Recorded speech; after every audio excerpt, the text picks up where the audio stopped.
tous, mes chers abonnés, mes chers élèves lettres en commun. J'espère que vous êtes en bonne et parfaite santé. Une nouvelle capsule du chapitre 2, les facteurs édaphiques et leurs relations avec la répartition des êtres vivants. Donc, si vous vous rappelez très bien, la dernière capsule, on a pu montrer à travers des expériences la mise en évidence de la faune dans le sol, c'est-à-dire qu'il y a des espèces animales dans le sol. Donc, vous l'avez appris par deux protocoles expérimentaux qu'on a fait. Donc, on a vu ça à travers le protocole expérimental par microrespiromètre et aussi à travers le protocole expérimental par des expériences assistées par des ordinateurs. La conclusion qu'on a tirée la dernière fois, qu'il existe des espèces animales, la faune, la population animale qui se trouve dans le sol. Aujourd'hui, on va s'attaquer à la flore. Comme vous le savez, c'est quoi la flore? Al-flora, c'est l'ensemble des populations végétales qui se trouvent dans le sol. Et notez bien, il joue un rôle très important en participant à la décomposition, à la dégradation de la matière organique, des résidus organiques qui se trouvent dans le sol. Donc, quel est le protocole qu'on va suivre? Donc, je vais analyser avec vous deux expériences. J'insiste là-dessus, comme vous voyez, je vous ramène plusieurs expériences pour que vous appreniez à bien analyser, à bien interpréter les expériences et tirer des conclusions. Ok? Donc, voilà le protocole expérimental. Donc, pour mettre en évidence la microflore, al-flora du sol, ainsi que son action sur la matière organique, al-madda al-udwiya, on propose la réalisation de l'expérience suivante. Donc, qu'est-ce qu'on a fait? Donc, le bocal A, ça c'est un bocal, on a mis dedans du sol stérile, turba mu'aqqama, plus une feuille morte d'arbre, ورقة ميتة. là, وضعت في هذا الإناء تربة معقمة زائد ورقة ميتة. هنا, le bocal B, c'est un sol naturel, c'est-à-dire un sol frais. Qu'est-ce que je mets dedans? Une feuille morte d'arbre. C'est-à-dire la même procédure. Mais quelle est la différence? Il faut noter la différence que là, j'en ai un sol stérile et là, j'en ai un sol naturel, un sol frais. يعني هنا عندي تربة معقمة، يعني تربة لا تحتوي على الكائنات الحية. قمت بتعقيم التربة ووضعها تحت درجة حرارة مرتفعة تقتل جميع الكائنات الحية الموجودة في التربة. Ok? C'est pour cela que j'ai utilisé un sol stérile qui ne contient pas de population, qu'à savoir animale ou bien végétale. J'ai tué la flore et la faune à travers la température. Donc, regardez, lorsque je mets cette feuille morte dans un sol stérile, feuille morte plus un sol stérile, ça c'est quoi? Ça c'est l'expérience témoin. Donc, qu'est-ce que vous voyez? Regardez avec moi la feuille. Regardez, regardez, regardez, regardez. Qu'est-ce que vous voyez? La feuille morte d'arbre, il est resté intact. Il n'y a pas de changement au niveau de la feuille. Au contraire, regardez avec moi, lorsque j'ai mis la feuille morte d'arbre avec le sol naturel, qu'est-ce que vous voyez? Est-ce qu'elle a gardé sa forme? Non. La forme a changé. On observe que la feuille a été dégradée. Ok? On observe que la feuille a été dégradée. Donc, quelle conclusion peut-on déduire? Maintenant, vous avez fait l'analyse. Mais la conclusion qu'est-ce qu'il y a dans le sol naturel? Qu'est-ce qu'il y a dans le sol frais? Il y a quoi? On utilise le mot qu'ils ont mis dans l'exercice. Il y a la microflore. C'est-à-dire, dans le sol, il y a une microflore qui contribue à quoi? Qui contribue à la décomposition, à la dégradation, à la fragmentation de la feuille.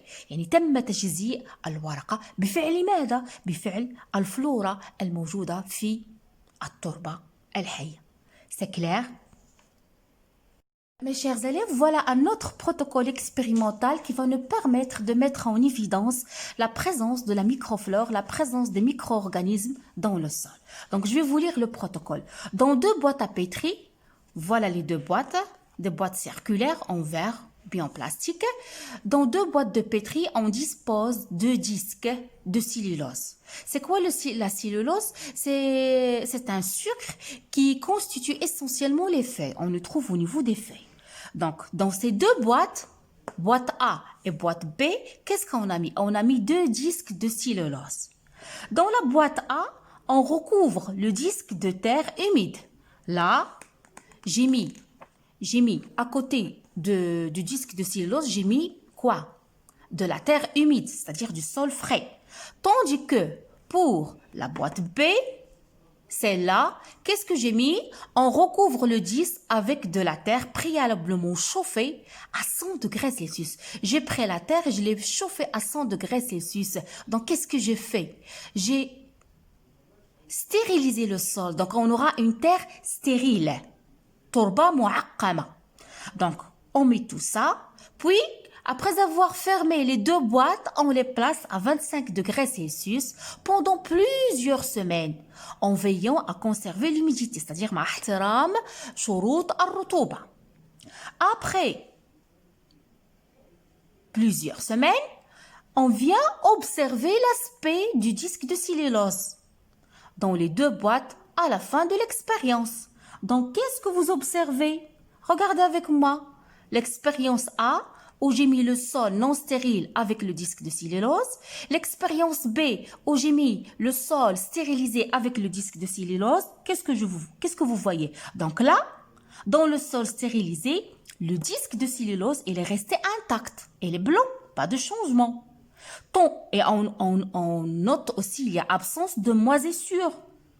Dans le sol stérilisé, qu'est-ce qu'on constate? Le disque de cellulose a été dégradé. Et on note présence de moisissures. C'est quoi les moisissures? C'est-à-dire développement des colonies de champignons. Mes chers élèves, que l'expérience elle est bien claire. Je le répète pour ceux qui n'ont pas compris. Dans le tube, dans la boîte à pétri B, où on a mis le sol stérilisé. Donc, comme vous voyez, le disque de cellulose il est resté intact. On constate l'absence de moisissure. Mais tendu pour ça, pour l'expérience A, où on a mis le sol stérilisé, on constate que le disque de cellulose, il est resté dégradé, présence de moisissure. Quand je viens de dire moisissure, développement de colonies. Donc, moisissure, mes chers élèves, pardon, ça désigne quoi? Ça désigne l'apparition des champignons microscopiques qui ont de couleur verdâtre, blanchâtre, qui se développent en faveur de l'humidité. لابد من شروط الرطوبة لكي يتم le développement de ces moisissures. Donc, regardez avec moi. Donc, qu'est-ce qu'on peut conclure, pardon? Donc, on conclut que le sol, qu'est-ce qu'il contient? Il contient de la microflore. Le sol contient de la microflore, des espèces végétales. Et cette microflore, quel est son rôle? Ils permettent quoi? Ils permettent la dégradation, ils permettent la décomposition de la matière organique. Donc, voilà ces filaments. Donc, regardez les moisissures. Ce sont des mycéliums de champignons. Des filaments blancs qui sont des mycéliums de champignons.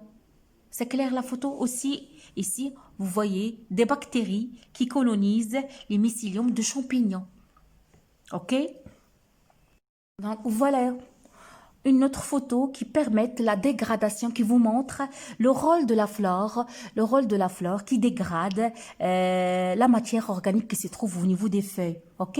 Donc voilà, ça c'est une feuille au cours de décomposition. Et lorsqu'on voit par microscope, je dis par microscope parce qu'on peut pas voir ça à l'œil nu. Vous voyez sur la feuille morte, on voit qu'il y a des bactéries. Donc, quelle est la microflore du sol qui se trouve dans le sol et quel est son rôle? Notez bien, il y aura des algues, des champignons, des actinomycètes et des bactéries. Ça, c'est la flore du sol. Les algues, les champignons, les actinomycètes et les bactéries. Les algues, elles sont autotrophes. Ça veut dire quoi autotrophes? C'est-à-dire elles sont capables de synthétiser leur propre matière organique. D'atiyet attardia. Donc, où ils vivent ces algues, on peut les trouver dans les 2 premiers centimètres du sol. Ils ont pour rôle, ils fixent et transforment l'azote minéral en azote organique. Ça, vous allez le voir ultérieurement durant vos études universitaires. Ce que vous devez savoir que parmi la flore du sol, il y en a les algues et que les algues sont autotrophes. Il y en a des algues qui sont autotrophes. C'est-à-dire, ils synthétisent leur propre matière organique. Autre microflore du sol, et tout ça, on ne peut pas le voir à l'œil nu. Retenez ça. les champignons, الفطريات. Les champignons, ils sont hétérotrophes, c'est-à-dire غير ذاتية التغذية، غير قادرة على إنتاج مادتها العضوية بنفسها. Donc, parmi les rôles multiples des champignons, ça c'est pour votre culture générale, la décomposition de la matière organique, تجزئ المادة العضوية، تفكك المادة العضوية, c'est-à-dire la dégradation de la matière organique, la formation d'humus, on verra ça ultérieurement, je ne vais pas entrer dans ce détail, une action sur la structure du sol et l'interaction avec les autres vivants. Les actinomycètes, c'est quoi? C'est la flore du sol. Ce sont des êtres unicellulaires, c'est-à-dire wahidat al-khaliya, ramifiés, mais hétérotrophes, غير ذاتية التغذية, qui jouent le même rôle que les champignons et les algues, c'est-à-dire la dégradation des résidus organiques. La dernière, ce sont les bactéries. Ok? Les bactéries, elles bactériates. Vous avez vu ça en 4e année.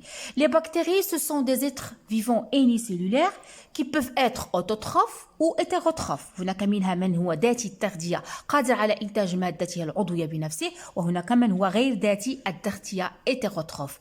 Anaérobique. Retenez ce mot-là s'il vous plaît, vous allez le voir en 2e année de bac. anaérobie, c'est-à-dire لا هوائية، لا تحتاج، هناك بكتيريات تنمو في أوساط لا تحتوي على الأكسجين. anaérobios, donc on la nomme anaérobique. Ou bien aérobique, c'est-à-dire تحتاج إلى الأكسجين. Les rôles des bactéries, c'est multiple, mais retenez ce que vous devez retenir, vous, c'est la dégradation de la matière organique. C'est ça ce que vous devez connaître de ça. Les autres rôles, c'est pas à ce moment-là que vous devez les connaître, seulement la dégradation de la matière organique qui nous intéresse. Donc j'espère, mes chers élèves, que à travers ces expériences, vous avez compris, vous avez appris qu'il y a des populations animales qui se trouvent dans le sol, qui a un rôle très important. C'est la faune, il y a aussi la flore. Quelle est cette flore qui se trouve dans le sol? Ce sont les algues, ce sont les champignons, ce sont les actinomycètes, ce sont les bactéries. Ma capsule touche à sa fin. J'espère que tout est clair pour vous. Laissez-moi des commentaires, abonnez-vous à ma chaîne. À la prochaine.